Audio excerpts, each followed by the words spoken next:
Station 92.3 FM, your number one family radio. But it's time for pay-per-view. We'll look at stories that made it to the front page of the dailies. We are live on Facebook at Inspiration 92.3 FM. On Instagram, it is official Kafayat, and the website is www.ifm93.com.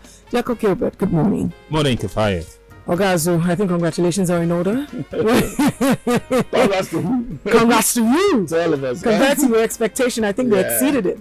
Yeah, I said here again that I think we'll look at impact, we'll win. And I said, Kelechi Iheanacho will get the job.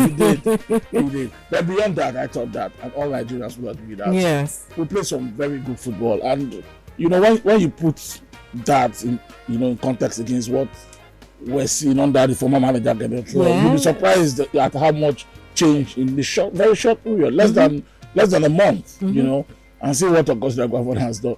I probably did not believe that Guavon could do the job, but I'm quite very impressed with the way he has set up the team to play. The only team so far in this competition that has put the ball on the ground and played it.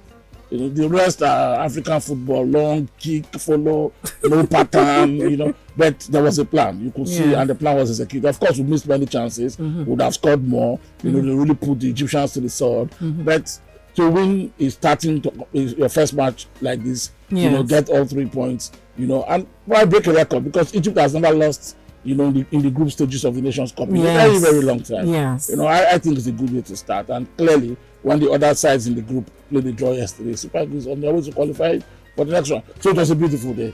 We'll talk about more of it. Yeah. I hope they keep it up. Yeah, I hope so as well. Already, they're already calling them potential champions of the tournament based on what they saw in that game yesterday. First game of the tournament compared to what we have seen. I mean, we saw Senegal, we saw Algeria, touted the defending champions earlier in the day, and it was underwhelming. All right, over to you, Diako. Okay, let's start with this one this morning, and that's the Punch. The biggest story here: Buni, Malami moved to block convention. Governors rise against interim party chair. Page 2. And the riders, 3 governors, Justice Minister pushed consensus agenda to block Tinubu. Someone is manipulating convention not to hold. Progressives, governors, DG. Malami doesn't hold any position in APC, plays no role, says media aid. Page 2, that's where the story is. That's a big denial. Big denial, right? How can the media aid to Malami say he doesn't We're play saying role? that. Malami is the head of the APC, CPC tendency. What some people like to call the real cabal in Nassau Rock today. And he plays a major role. There's no need to deny that. Unless you don't want to look at how the issues in the political party, the ruling party is evolving, and then you will say that Attorney General Malami doesn't play a role. That's an unnecessary denial by a spokesman. If I was a spokesman, I'd rather not add issues than make a kind of denial. We make the spokesman look like he doesn't know what he's saying. To say that the Attorney General Federation, a proper member of the APC, has no role to play in the politics of the APC. That's an unnecessary denial. Again, if you begin to look at what is happening in the APC, you can identify the key elements that are probably controlling the party, and they all belong in the caretaker committee of the party. Maybe Attorney General is not a member of the caretaker committee, but the 3 governors, Governor Malami Buni is chairman of the caretaker committee, and the governor of Kebbi, Governor Atiku Bagudu, governor of Jigawa, Governor Abubakar Badaru, they're the puppets or the puppeteers really in the APC today. They were all members of the small group from President Buhari's former party CPC that eventually metamorphosed into the APC. And after the unfortunate death of Abba Kyari, the chief of staff to the president, I think this is the next group, that coordinates a lot of the internal activities of the kitchen cabinet. And that's why Malami Buni has overstayed as chairman of the caretaker committee party. President Buhari inaugurated him as caretaker chairman in June 2020 after Adams Oshomole's turn. Adams Oshomole's continuous presence as chairman became untenable. He had to leave. The president, in resolving that situation at that time, appointed Malami Buni, who at one point in time, before he became governor of Yobe, was national secretary of the APC. In fact, the founding national secretary of the APC. Made him acting interim chairman, so to speak, and chairman of the caretaker committee to bet a national convention that will elect new party leaders. In 6 months was the tenure. It's June 2022. It's going to be 2 years in the next 6 months. Malami has refused to leave. He's always been able to manage to pressurize the president to give an extension. And if you look at most of the fallout of the issues now, especially after Bola Tinubu announced 2 days ago that he has thrown his hat in the ring for the presidency. If you look at Bola Tinubu, those comments he made when he said the president has asked me did not ask me to stop, you know that Bola Tinubu took the bull by the horns. Yeah. And what the former Lagos State governor has done is he has thrown the floodgates open. Like the Guardian is saying, 2023, like Tinubu, Umai informs Buhari of interest in presidency. Yeah, and that candidate has now come up to say, I've also told the president, Dave Umai, the governor of Ebonyi, I'm a new member of the APC, though, but Dave Umai is a child of circumstance, a child of the different purpose. He left the PDP to join the APC because he says he has a better chance to contest the presidency under the APC than his former party, the PDP. So his own is even different. He's a new member. Probably might not get it.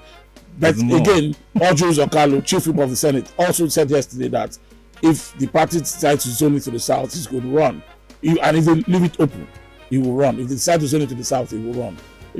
And he's even asking them to microzone it to his own southeast because the Igbo haven't tasted the presidency since independence, according to him.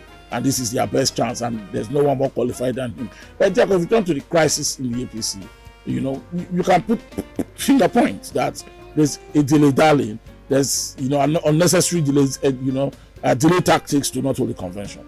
And this delay tactics is implemented by Malami. I don't know why he wants to stay, but they've already talked that they planned a consensus agreement to elect a national working committee. So they can have a national working committee that is pliable, one they can control, to elect the presidential candidate of their own bidding. There's some talk, if you read the newspapers, that Malami himself is interested in being a running mate, but of course not to a candidate like Tinubu. He probably is looking at another candidate. A lot of permutations, calculations, and then I think the most important confession of all of this issue was made yesterday by Dr. Salisu Mohammed Lukman, the Director General of the Progressive Governors Forum. At an event yesterday, he said it clearly that Malami and its Cater Committee have betrayed President Buhari and the party's leadership that gave them the caretaker assignment to do by manipulating things to prevent the convention. They haven't taken care of anything. Yeah, I say it all the time that I have been able to see through the APC. They can't hold the convention in February. If they do, I will really be shocked because these things take planning. You don't just wake up in the morning and say you want to have a convention. You plan. The first thing to do when you want to plan a big event like a national convention is have a small committee, a budget committee that starts the work long ahead, and then there'll be schedule of activities. There'll be venue, there'll be dates, and then there'll be contact and mobilization. A lot of work. You can't do it in 1 month. As we speak, dear God, today, the 12th of January, there's no one plan to hold a convention. Not one. After President Buhari spoke in one of his interviews during the week and said that the opposition will take this from our hands. They now frantic talk about trying to see if they can, hold a convention. And it's 3 governors, Badaru, Buni, and Bagudu. They are holding the caretaker committee by the jugular. They have refused to meet. They are postponing one meeting after the other. So there are some governors in the APC now, most of them allies to Bola Tinubu, who are saying now that they will force the convention. Governors like Umar Ganduje, Governor Abdullahi Sule of Nasarawa State, and most of the Southwest governors, except Fayemi, they're all pushing for a convention. And they're not calling for a meeting with President Buhari to resolve this matter now and find a next necessary date for the convention. Otherwise, President Buhari has predicted for them. And this is what experts say when they use a simple word: the APC will implode. And the people don't like it. They say, why did the PDP implode? But the signs are there. The clear signs of a party that's about to implode. And even the president, National Youth Party, alluded to it. That if we don't take care of this piece, what kind of political party will be in power and also rock at the center? And for almost 2 years, I've not been able to hold a convention to elect party leaders. Dr. Salisu was saying that 5 key positions of the party that we cannot leave in the hands of unfit people. Otherwise, we'll lose these elections and we'll have the court cases running over us. National chairman, national secretary, national organizing secretary, national legal advisor, and the national public secretary. These 5 positions, we cannot do consensus. We'll have to elect the best, so that we can build, the momentum that will take us to a presidential election. It's just the truth, Sometimes you wish that the people were a little more organized. And then this will have been woman drive for the PDP because the APC is not organized. Did you enjoy this video? Hit the subscribe button for more, leave a comment and like. Thank you.